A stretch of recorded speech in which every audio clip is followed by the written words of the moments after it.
Parmi les enfants de Dieu, quelques-uns ne connaissent le monde que comme une entité matérielle. Pour eux, ne pas être du monde signifie qu'il faut être un peu plus prudent à l'égard des choses matérielles.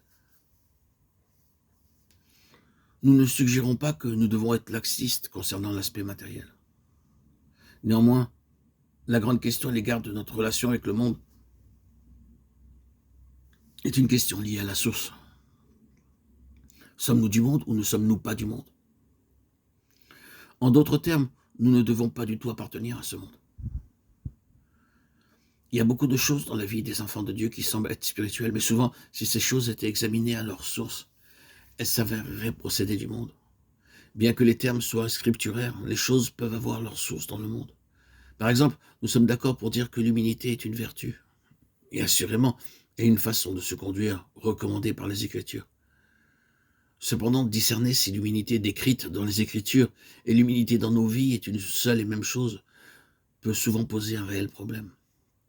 Fréquemment, en remontant à la source de notre humilité, nous voyons surgir certaines considérations. Exemple, sans aucune crainte, nous laissons quelqu'un perdre la face pour éviter d'être nous-mêmes critiqués. Notre humilité procède des considérations de ce monde. Extérieurement, elle peut être appelée une vertu, mais ne pas avoir son origine dans le royaume qui n'est pas de ce monde. Elle a sa source dans ce monde, étant la conséquence de considérations mondaines. Or, puissions-nous voir qu'un chrétien qui vit par Dieu peut aussi bien être doux que vigoureux, parce qu'il n'est pas gouverné par les considérations de ce monde. Les enfants de Dieu parlent souvent comme étant du ciel. Que signifie être du ciel? Cela signifie en réalité que ceci ou cela vient des cieux, que le ciel en est la source. De la même manière, que signifie alors être du monde? Cela ne se rapporte pas au fait que notre être est en contact permanent avec le monde, mais cela parle de tout ce qui vient de ce monde. Il règne et gouverne sur un royaume qui n'est pas de cette terre. Son royaume n'a rien de commun avec celui de ce monde. C'est pour cette raison que notre problème n'est pas de savoir si nous avons quitté le monde, mais de savoir ce qui demeure du monde en nous.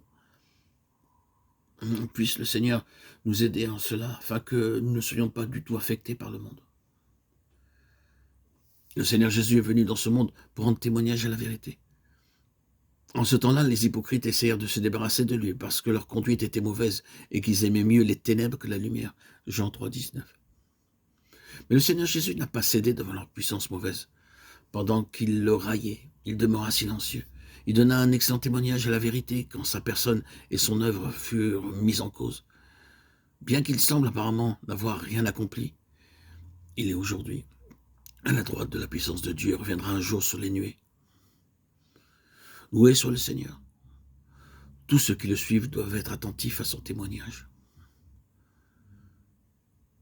Le roi est étroitement uni à son royaume et en conséquence, Jésus déclara « Mon royaume n'est pas de ce monde ».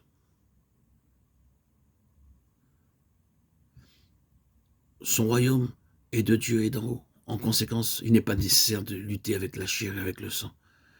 Bien qu'il soit le roi des Juifs et né pour être roi, son royaume n'a rien à voir avec la politique de ce monde.